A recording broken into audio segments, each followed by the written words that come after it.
미라클 모닝. 이 시간은 데살로니가전서 5장 16절 말씀을 통해서 기쁨의 원천, 구원의 기쁨이라는 제목으로 말씀을 전하겠습니다. 항상 기뻐하십시오.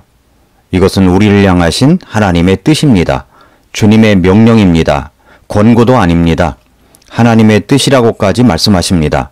항상 기뻐하라 말씀하십니다. 우리는 우리의 생활 속에 어떤 기쁨이 있어야 할까요? 그 중에서 구원의 기쁨이 첫 번째로 와야 된다고 믿습니다. 우리는 항상 우리의 기쁨의 표준이 구원의 기쁨이어야 합니다. 나를 구원하신 그 주님께 감사하는 것입니다. 그래서 요한계시록 2장 4절 5절에서 에베소 교회를 향하여 여러 가지 칭찬할 것도 있었지만 이렇게 책망하십니다. 그럼에도 불구하고 내가 너를 책망할 것이 조금 있나니 이는 네가 너의 처음 사랑을 버렸기 때문이라. 그러므로 네가 어디로부터 떨어졌는지 기억하고 회개하여 처음 행위를 하라. 만일 그리하지 아니하고 네가 회개하지 아니하면 내가 속히 네게 가서 네 등잔대를 그것의 자리에서 옮기리라 라고 말씀했습니다. 처음 사랑의 기쁨, 그것은 바로 구원받은 기쁨입니다. 모든 기쁨 가운데 가장 먼저 와야 할 것은 바로 구원의 기쁨입니다. 그래서 우리는 구원의 기쁨이 항상 있어야 합니다. 여러분은 그 구원의 기쁨을 날마다 가지고 누리고 있습니까? 시편 51편을 보면 다윗이 부르짖었던 고백이 있습니다. 시편 51편 11절 12절에서 나를 주의 앞에서 쫓아내지 마시고 주의 거룩한 영을 내게서 거두지 마소서. 주의 구원의 기쁨을 내게 회복시켜 주시고 주의 자유로운 영으로 나를 떠받쳐 주소서라고 말씀합니다. 구원의 기쁨을 회복시켜 달라는 기도입니다. 항상 기뻐하라. 구원의 기쁨부터 회복이 되어야 합니다. 다윗 이야기가 나왔으니까 이어서 말씀드려 보겠습니다. 사람은 만남을 통해서 그 사람의 속내가 드러나는 것 같습니다. 다윗이 그랬습니다. 다윗과 관련한 사람들의 이름을 이야기하라고 하면 골리앗을 빼놓을 수가 없을 것입니다. 또 밧세바라는 이름입니다. 골리앗과 밧세바는 극과 극을 이루는 사람들입니다. 무섭고 잔인한 골리앗, 부드럽고 아름다운 밧세바, 악한 폭군 골리앗과 죄 없는 희생자 밧세바. 성격과 외모와 정신적인 측면에서는 골리앗과 밧세바가 서로 다르지만 다윗과의 관계된 측면에서는 유사한 점이 있습니다. 그 두 사람은 모두 다윗을 시험장으로 이끌어갔다는 것입니다. 그 두 사람을 통해서 다윗의 속마음이 어떠한지 드러나게 되었습니다. 다윗이 골리앗을 만날 때에는 무명 시절이었습니다. 순수한 목동이요, 순수하게 하나님과의 관계를 쌓고 있던 시절이었습니다. 세상 경험도 많지 않았습니다. 그러나 밧세바와 만났을 때는 다윗의 나이가 충분히 들고 그간 겪어온 많은 힘겨운 시련을 통해 백성들로부터 충직한 친구요, 용기 있는 지도자요, 지혜로운 왕으로 인정받고 있던 생애 최고의 전성기를 누리고 있었던 때였습니다. 골리앗과의 만남은 다윗이 하나님을 의지하고 믿고 신뢰하며 기도하는 사람이었음을 드러내 주었습니다. 비록 한 마리의 양이라고 할지라도 그 양을 지키기 위해서 하나님을 의지하고 하나님의 이름으로 사악한 짐승들을 막아내며 그 주님을 믿고 따르는 앳된 소년이었었습니다. 그의 어린 시절, 소년 시절에 믿음과 신뢰와 간구의 내적인 모습이 잘 성장해 온 것을 드러내는 장이 바로 골리앗과의 만남에 의해서였습니다.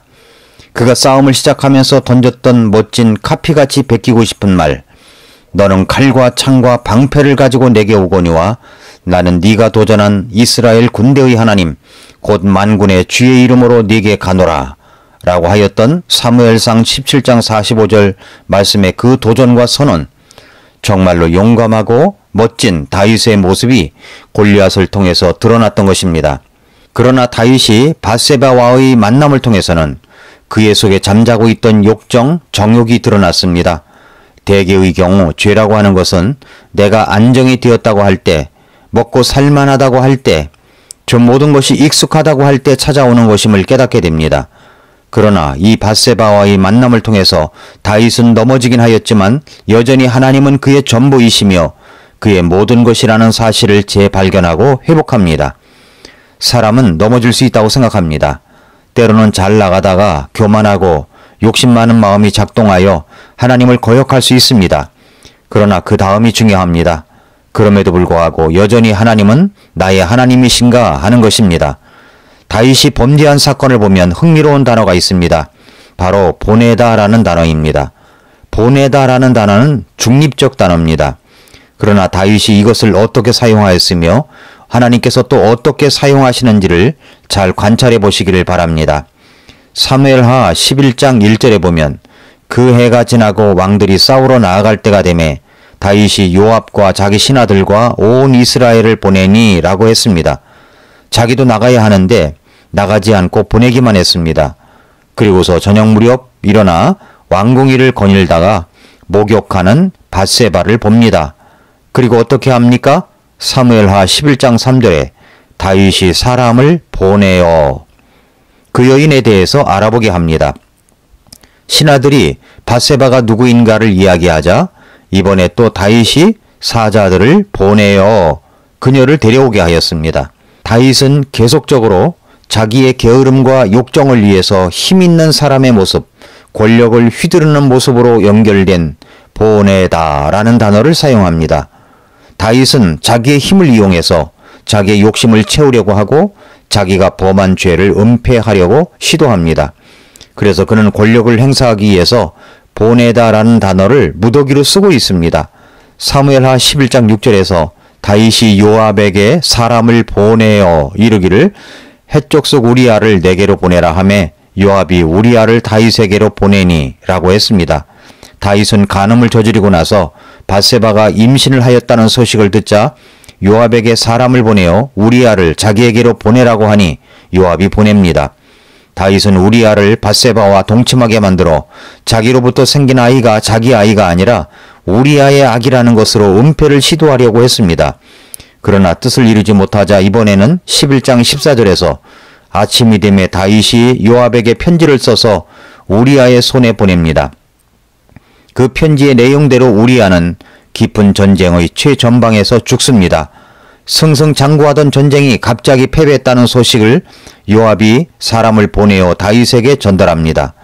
다른 때 같았으면 질 수 없는 전쟁에 졌다고 다윗이 난리쳤겠지만 모든 것을 합리화시킵니다.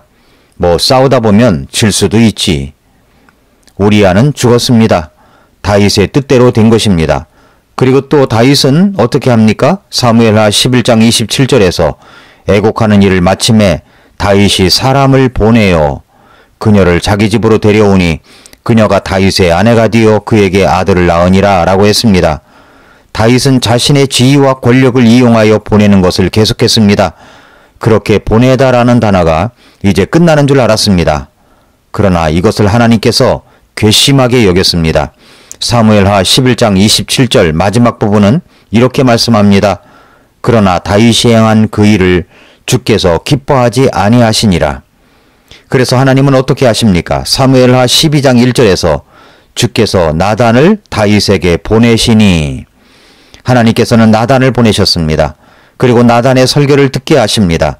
다윗은 설교를 듣다가 가난한 자의 양을 빼앗아 손님 대접을 한 그 부자는 당장에 죽어야 한다고, 그리고 그 가난한 사람에게 4배를 갚아야 주어야 한다고 의분에 떨면서 소리칠 때 다윗은 왕이 바로 그 사람, 그 부자와 같은 사람이라고 지적합니다. 이 지적에 다윗은 깜짝 놀라 자신을 돌아봤고 그 자리에 무릎을 꿇어 내가 죄를 졌다고 시인하였습니다. 나는 내가 가지고 있는 돈과 권력과 지위를 이용하여 나의 욕심과 욕정과 사욕을 채우기 위해서 내가 가지고 있는 것을 보냅니다. 그렇게 보낸 결과는 죄악의 참혹한 모습이었습니다. 그러나 하나님께서는 그러한 나를 깨우치시기 위해서 하나님의 사람을 보내십니다. 설교 말씀을 보내십니다. 이처럼 미라클 모닝 말씀을 보내시기도 하십니다. 어떤 성도를 보내시어 교제 중에 깨닫게 하십니다. 근래에 일어난 나라의 안팎에 일어난 일들, 내 주변의 사건 사고들, 이런 것들을 통해서 우리를 깨우치시기도 합니다. 하나님은 여러 가지로 나를 깨우치고 나를 바른 믿음으로 세우시기 위해서 그렇게 사람을 보내시고 말씀을 보내시는 것입니다.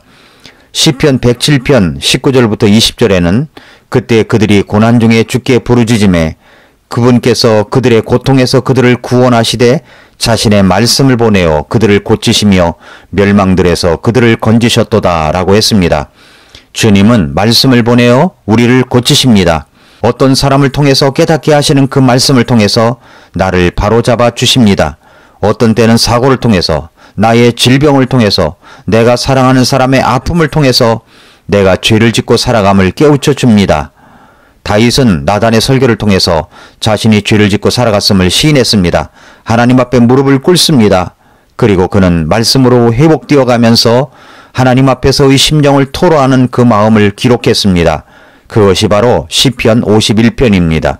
한 성경학자는 다윗의 위대성은 그가 골리앗이라는 거인을 무너뜨린 데 있는 것이 아니라 자기의 잘못을 시인하고 하나님 앞에 돌아섰을 때라고 말씀합니다. 이 모습에서 우리는 다윗의 위대성을 발견할 수 있는 것입니다. 다윗은 참으로 뼈아픈 마음으로 자기의 죄를 인정하면서 하나님 앞에 돌아오는 이 뼈아픈 고통스러운 경험의 순간을 통과하지 않으면 안 되었습니다. 그런 다윗의 마음을 깊이 알기 위해서 우리는 시편 51편을 읽어야 합니다. 표제어는 이렇게 써 있습니다. 악장에게 준 다윗의 시, 그가 밧세바에게로 들어간 뒤에 대언자 나단이 그에게 왔을 때에 지은 시. 사무엘하 12장 말씀은 다윗이 자신의 죄를 지었다고 한 것만 간단하게 이야기했습니다마는, 그러나 시편 51편은 다윗이 하나님 앞에 어떻게 자기 죄를 자복하고 있는지를 보여주고 있습니다. 사랑하는 애청자 여러분, 하나님은 내가 잘못하고 있을 때에 누군가를 보내십니다. 그리고 잘못된 죄에 대해서 돌이키기를 촉구하십니다. 우리는 어떻습니까? 여러분은 어떻습니까? 그렇게 말씀을 보내어 나를 죄에서 돌이키게 하시고 말씀하시는 그 말씀을 깨달으십니까? 구원의 기쁨을 회복시키시려는 주님의 사랑의 말씀을 깨달으십니까? 구원의 기쁨은 기쁨의 원천입니다. 오늘도 미라클 모닝입니다.